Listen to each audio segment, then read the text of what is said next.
तस्मै आत्मजने प्रजासने वासुजने भवलोकभयसने अग्निः प्रजां बहुरां मे करत्वन्नं पयोरितो असमास्तु धत्तः। आइए सभी आरती बड़े और श्रद्धा के साथ करिए। श्री भागवत भगवान की है आरती, पापियों को पाप से है तारती तारती। नमो विष्णुपादाय गौरांग पृष्ठरूपिणे भक्ति विबोधाय बोधाय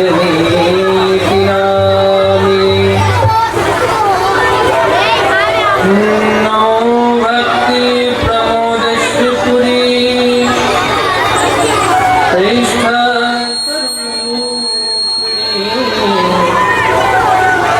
सर्वेन्द्र प्रकाशाय करुणातये कृष्ण भक्ति गुणाख्यान तन्माहात्म्यं प्रचारिणे सदा सन्निष्ठरूपाय गुरवे प्रभवे नमः। प्रभुपादतिष्ठीव श्रीगुरुः प्रेमसेविने विश्वे गौरवणोऽभीष्टं हरिनाम प्रचारिणे नौमि बोधाय देवं विष्णुशक्ति स्वरूपकम् प्रभुपादप्रियकान्त शिवपुरी कृष्णसेवकम्। नमो गौरीकिशोराय साक्षात् वैराग्यमूर्तये विप्लम्बोरसम्बुद्धि पादम्भुजाय ते नमः। नमो भक्ति विनोदाय सच्चिदानन्दनामिने गौरीशक्ति स्वरूपाय रूपानुविरायते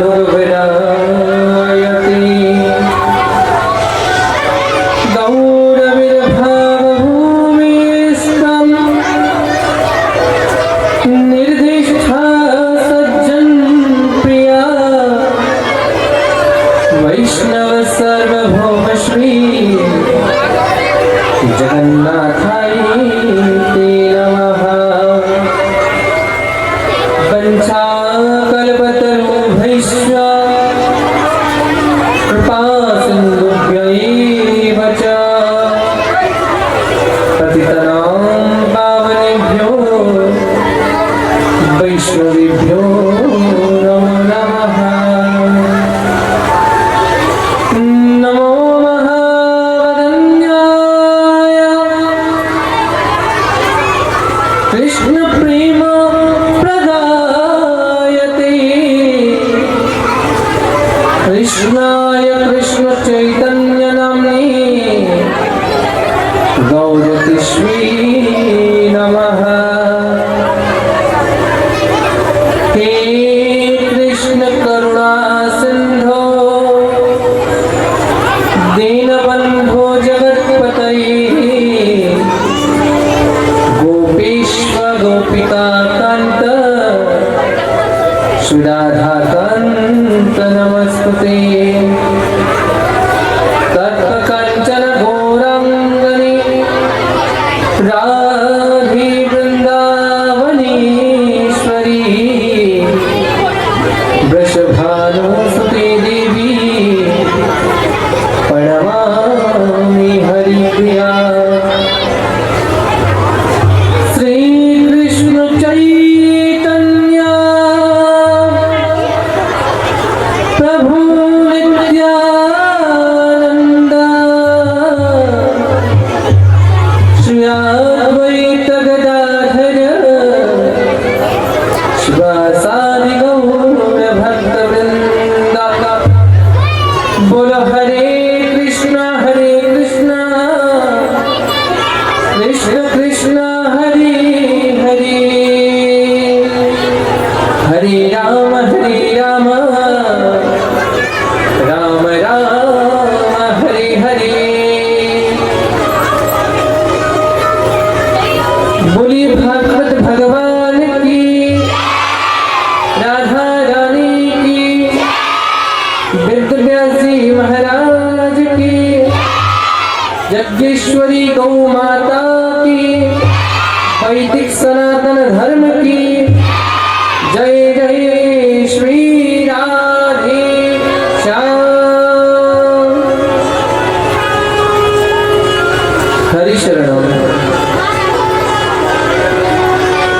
सर्वप्रथम अपने शिला गुरुदेव जी के चरणों में अनंत कोटि दंडवत ज्ञापन करता हूँ। गुरुदेव से अहेतु की कृपा की याचना करता हूँ। उपरांत जगतगुरु शिला भक्ति सिद्धांत सरस्वती ठाकुर प्रभुपाद जी के चरणों में दास नतमस्तक है। प्रभुपाद जी की निर्मल धारा में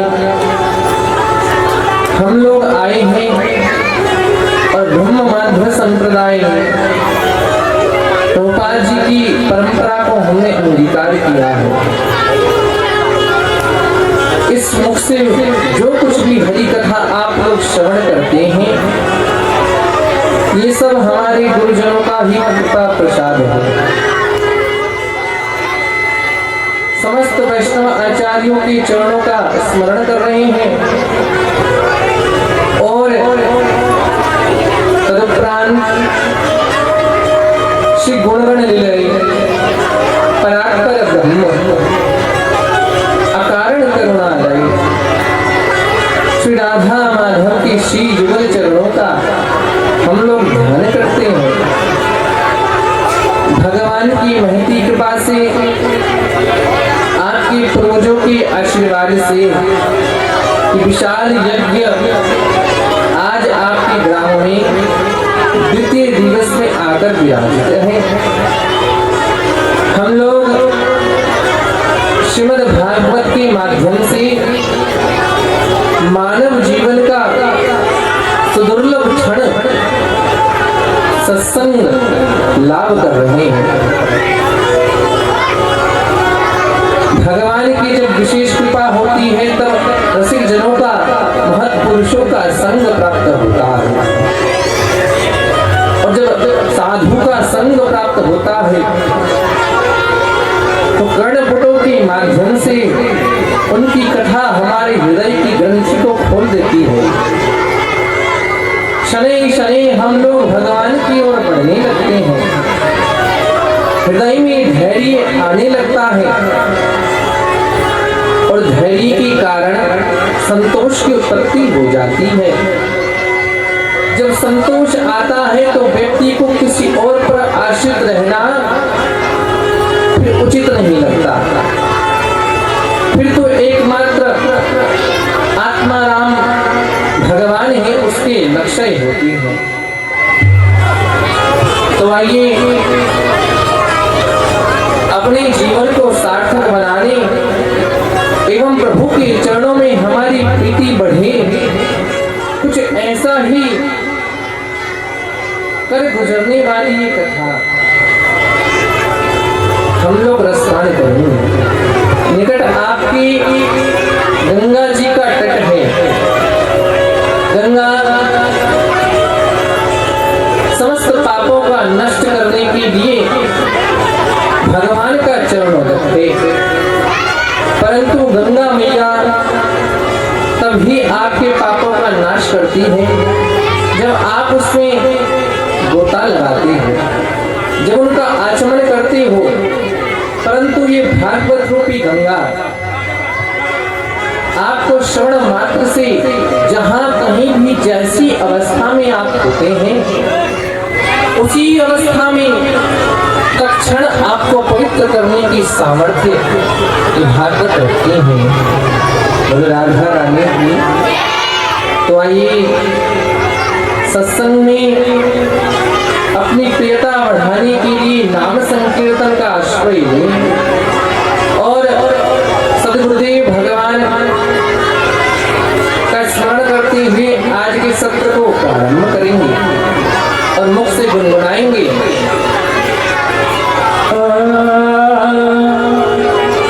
राधे कृष्णा कृष्ण कृष्ण राधे राधे, राधे श्याम श्याम श्याम राधे राधे। साधु का एक विशेष गुण बताया गया कि साधु को घर गृहस्थों के घर अधिक समय तक नहीं रुकना चाहिए। जो बैरागी हो गए हैं, जो लाल कपड़े वाले संत हैं, उनको अधिक समय तक गृहस्थों के घर पर नहीं रुकना चाहिए।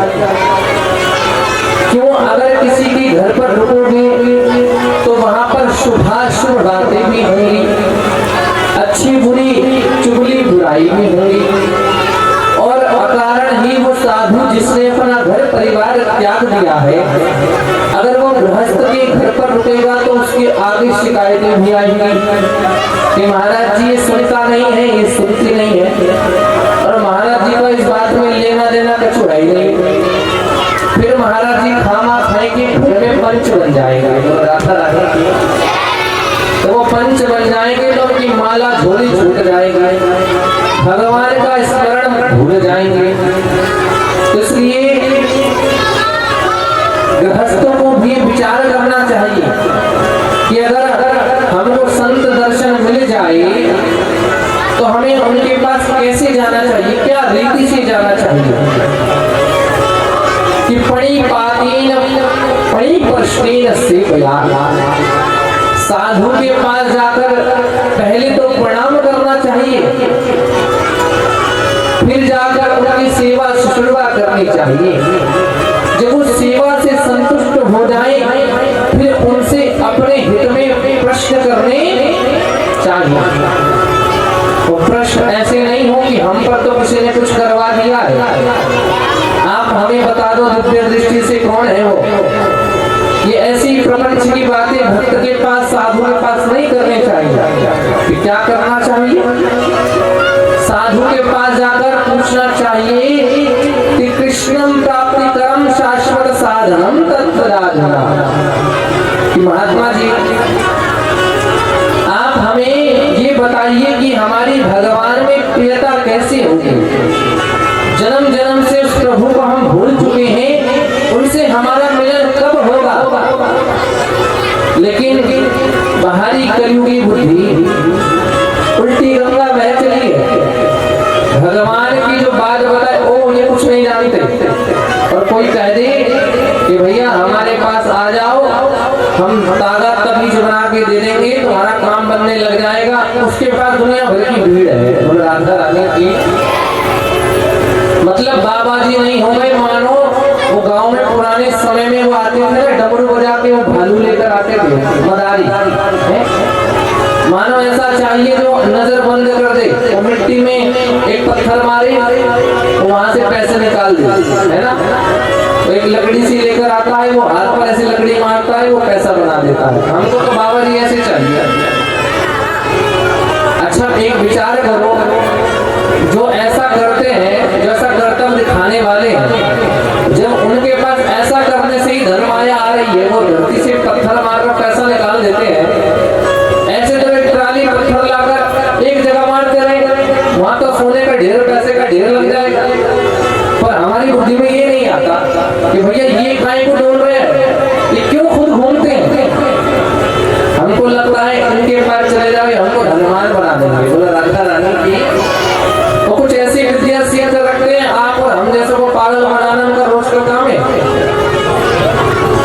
सच्चे संत की पहचान करनी आनी चाहिए। सच्चा जो भक्त होता है, साधु होता है, अहर्निश उसके मुख से भगवान की कथा का रसपान होना चाहिए। सदैव भगवान की कथा कहने वाले होने चाहिए, सबको सद्मार्ग पर लगाने वाले होने चाहिए। और ऐसे लक्षण किसमें है जानते हो? इस सुखदेव जी में ऐसे लक्षण है। सुखदेव जी घर को त्याग कर तो आ गए, पर उनके पिता वेद व्यास जी को सदैव में चिंतन रहता, मेरा बेटा ऐसा परमहंस है और मैं ऐसे मोती को छोड़कर और कहीं नहीं जा सकता, मुझे उसकी आवश्यकता है। इसलिए नहीं कि वो मेरा बेटा है, पुत्र मोह है, इसलिए कि जन कल्याण के लिए उसकी आवश्यकता है। बोले राधा रानी की बस फिर क्या था? वेद व्यास जी ने अपने शिष्यों को भागवत जी के श्लोक कंठस्थ कराए और उसमें भी रास पंचध्यायी के श्लोक, जिसमें भगवान श्री कृष्ण राधा रानी को बुला रहे हैं। कैसे? उस श्लोक की व्याख्या करते हुए कहते हैं कि भगवान श्री कृष्ण कानों में कनेर के पुष्पों को लगाते हैं। जैसे आपने देखा होगा कनेर के पुष्प कान पर लगाते हुए देखा, ऐसे भगवान कृष्ण कानों पर कनेर के पुष्प लगाते हैं। सब गोपियां बड़ी चतुर हैं और भगवान कृष्ण जो हैं उन गोपियों से अपने हृदय की बात कैसे कहते हैं। जैसे मान लो यमुना जी का किनारा है तो गोपियां उधर से गाकर पूछती हैं, हे बाल कृष्ण, हे श्याम सुंदर, आप हमको किधर मिलोगे? तो भगवान श्री कृष्ण खड़े होकर कनेर का पुष्प अगर नदी के पार मिलना होता तो अपने दाहिने कान पर रख लेते, गुरु राधा रानी की, और नदी के इधर मिलना होता तो अपने बाएं कान पर रख लेते। भगवान ऐसी लीला करते, इससे गोपियों को पता लग जाता कि भगवान कैसे मिलेंगे। और यही श्लोक कंठस्थ करके इस सब वेद व्यास जी के शिष्य जंगल में जाते और लकड़ी काटते और इन श्लोकों को गुनगुनाते। वहीं पर सुखदेव जी तप कर रहे थे, उन्होंने ये कानों में अमृत घुलने वाले श्लोकों को सुना तो जाकर उन लकड़हारों के पास कहने लगी, भैया ये श्लोक तुमने कहां से सीखे?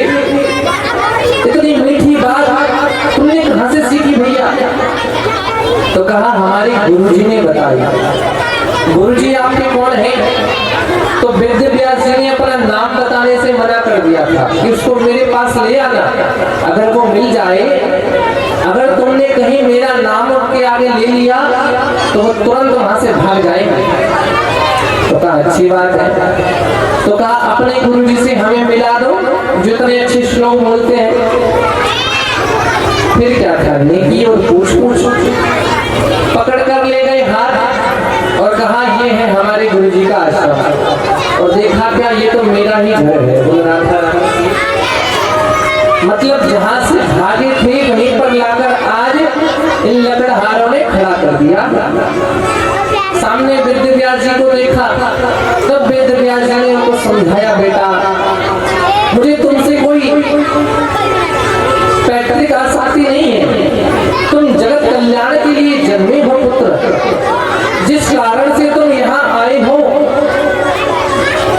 वो कथा तुम रसपान करके जगत को उद्धार करो। और फिर सुखदेव जी ने अपने पिताजी को ही गुरु मानकर, गुरु बनाकर, जो गुरु शिष्य की परंपरा है उसका निर्वहन करते हुए भागवत जी को श्रवण किया। और ऐसा श्रवण किया, ऐसा श्रवण किया, आज कलयुग में भागवत जी का डंका बजता है। बोलो हाँ की ना? बोलो राधा रानी की। अच्छा, ये परीक्षित को तो सुनाई नहीं, पर उससे पहली कथा कहाँ हुई? क्योंकि भागवत जी में टाइटल आता है ना, आपने सुना होगा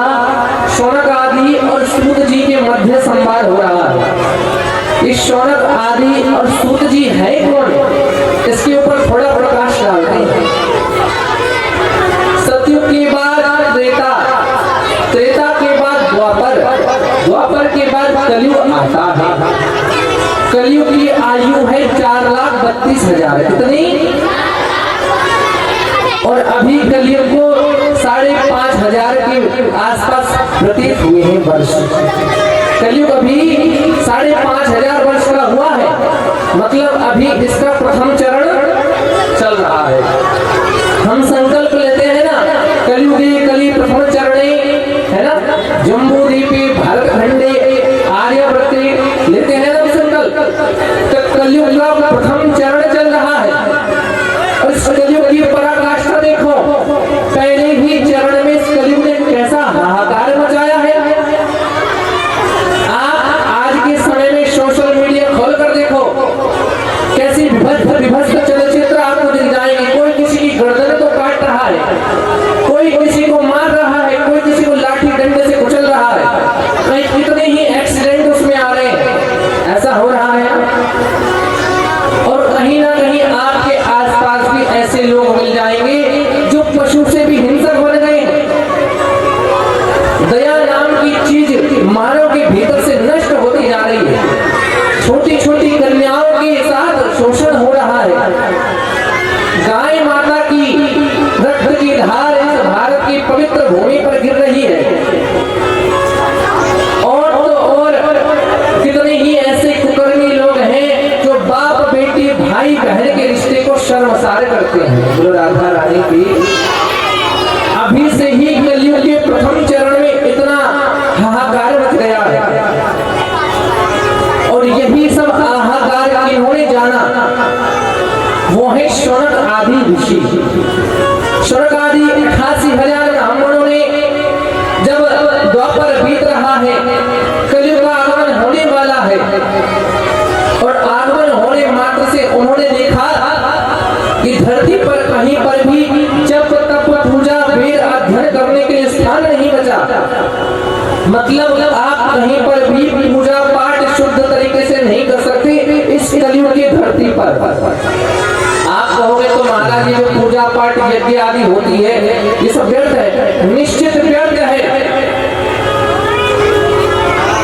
कलयुग केवल नाम आधारा, सुमिर सुमिर नर उतराई पारा।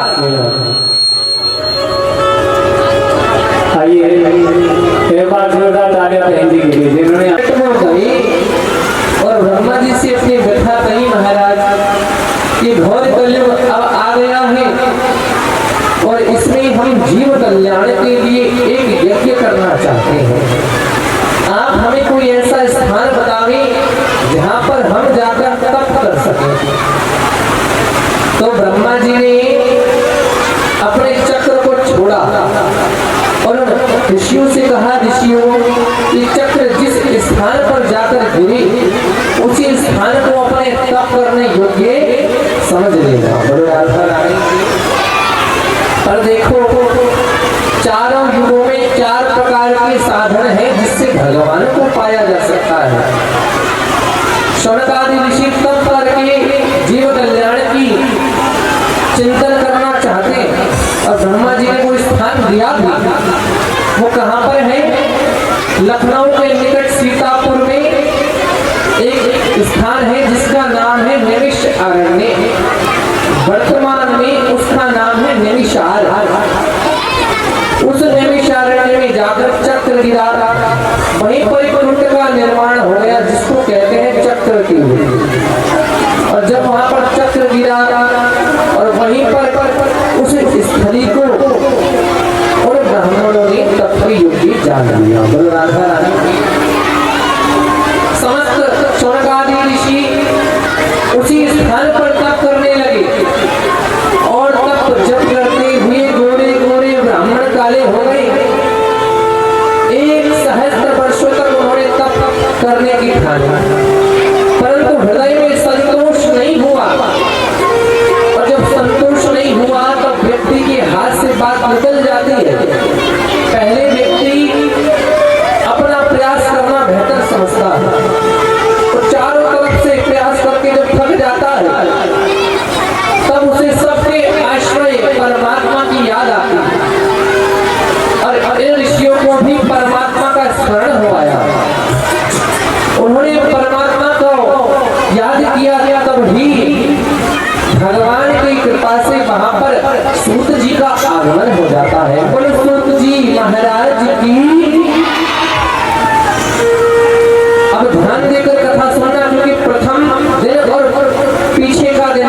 शिला शौनको प्रभीता कि नैमिषारण्य नामक क्षेत्र में नैमिषे सूत मासीनम अभिघातो महामति तथा कहने में प्रबल जिनकी बुद्धि महामतिम है ऐसे सूत जी का आगमन हुआ। इसलिए कथा ऐरे गहरे नक्षु ठहरे के मुंह से नहीं सुननी चाहिए। कथा कहने वाले बहुत हैं। कथा माने कथनम, मतलब जिस बात को कहा जा सके वो कथा है। परंतु कथा कहने वालों की जांच आपको करनी चाहिए, क्योंकि रामायण में आपने सुना होगा कि सूर्पनखा वो बड़ा सुंदर रूप बनाकर राम जी के सामने विवाह का प्रस्ताव रखती है। राम जी उसको ये कहकर टाल देते हैं कि मैं तो एक पत्नी व्रतधारी हूँ, मेरे छोटे अनुज से आप विचार विमर्श कर लो, आपकी कुंडली मिल जाए तो दोनों विवाह कर देना। बोल राधा रानी। तो वो लक्ष्मण भैया के पास गई, लक्ष्मण जी से विवाह का प्रस्ताव रखा। लक्ष्मण जी ने भी मना कर दिया कि भैया जब हमारे बड़े भैया ने मना कर दी तो हम काहे को आपसे विवाह करें। तब वो क्रोधित हो गई और माता जानकी को खाने के लिए दौड़ पड़ी, अपने असली स्वरूप में आ गई। तो लक्ष्मण जी ने क्या किया, उसकी नाक को काट दिया। वो राधा रानी की। अच्छा, यहाँ एक बात हंसी वाली भी है। अब हम सबको नहीं कह रहे क्योंकि सब सुंदर है, लेकिन कई होवे जो सूर्पनखा देती है, वो होवे कछु और बन जाए कछु और। राधा रानी की। आजकल ब्यूटी पार्लर वालों ने सूर्पनखा बनाने का ठेका ले रखा है। स्त्री होती कुछ और है और उसको पेंट करके ऐसा पेंट जाने वो इंसेंट पेंट से भी महंगा है।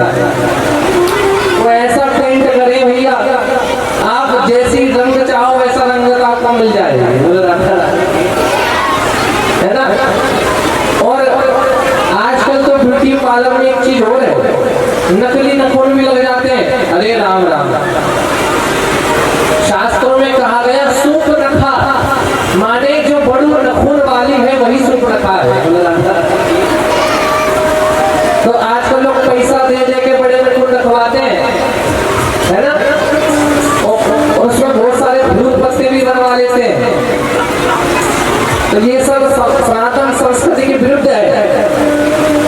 एक स्त्री अपने सनातन वैदिक संस्कार में 16 श्रृंगार का अवलंबन करेगी तो बहुत सुंदर लगेगी। स्त्री का सुंदरता क्या है? सुंदरकांड में कहते हैं वस्त्रहीन भूषित नर नारी, कि अगर कोई स्त्री है उसने बहुत सारा गहना पहन रखा है पर उसने वस्त्र नहीं पहने तो उसकी क्या शोभा है? स्त्री की शोभा तो उसके वस्त्रों में है। बोल राधा रानी की। तो इसलिए हमें संस्कृति का त्याग करके अपने 16 संस्कार में आओ। 16 संस्कार में पहनने की बहुत सारी चीजें हैं, श्रृंगार की बहुत सारी चीजें हैं। हम सही रीति से उसका भी पालन करेंगे तो बहुत सुंदर हम लोग लगेंगे। अच्छा, एक बात सुनो, सब लोग अपने उस बचपन के जमाने में जाओ तो आप देखो आपके लिए सबसे सुंदर स्त्री कौन होगी? तो एक ही बात दिल में आएगी, सबसे सुंदर है मेरी माँ। बोले राधा रानी की। है ना। एक पुत्र से पुत्री से संतान से पूछा जाए भाई तुम्हारे लिए सबसे सुंदर कौन है? वो मेरी माँ है। क्यों? माँ से हमारा रिश्ता निश्चल है, इसलिए माँ जैसी भी है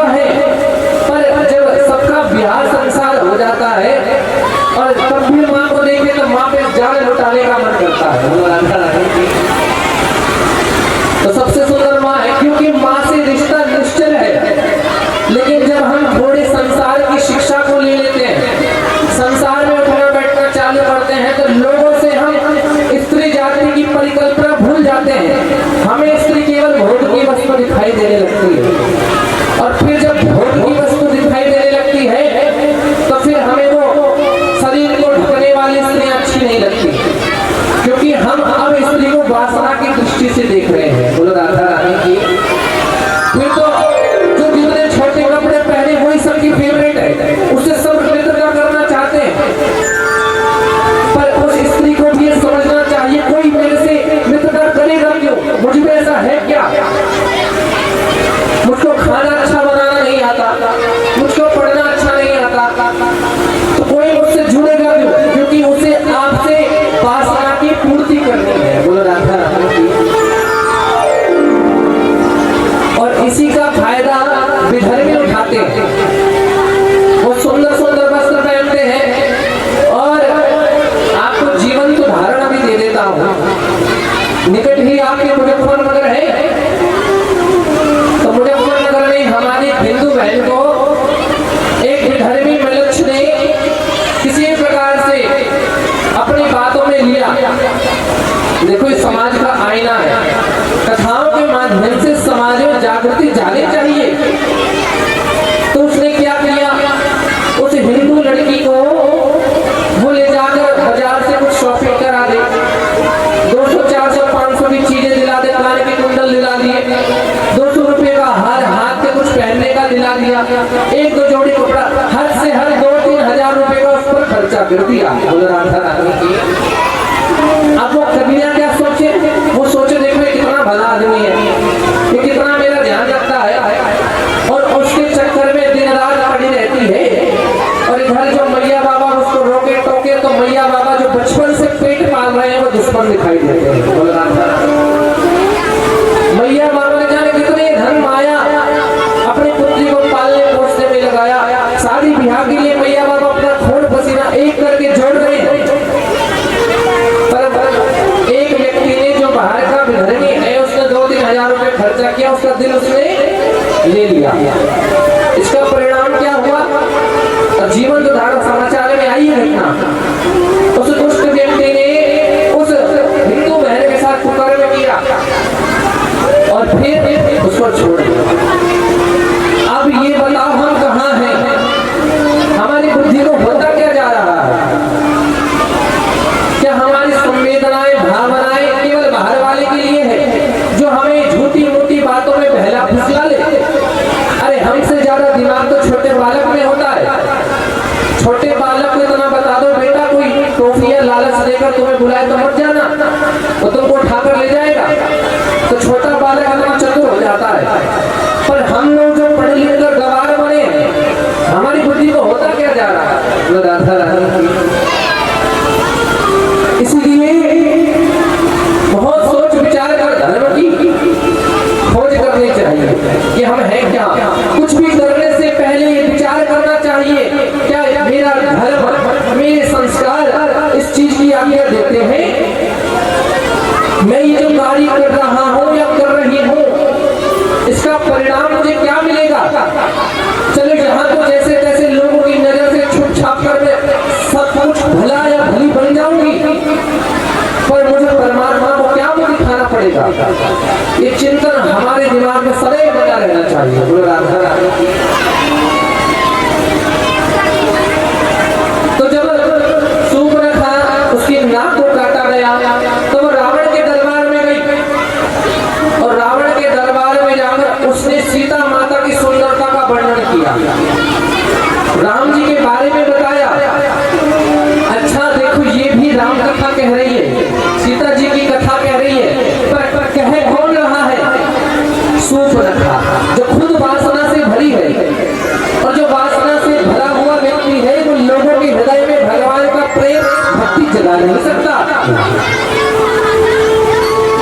और रावण जो माता सीता के गुणों को सुन रहा था, माता के गुण बिल्कुल निश्चल है, पवित्र है, सुनने मात्र से पवित्रता आती है। पर सुनाने वाली सूर्पनखा ने जब उस गुण को कहना प्रारंभ किया तो रावण के हृदय में भक्ति नहीं आई, उसके हृदय में वासना ने जन्म ले लिया। बोलो राधा रानी की।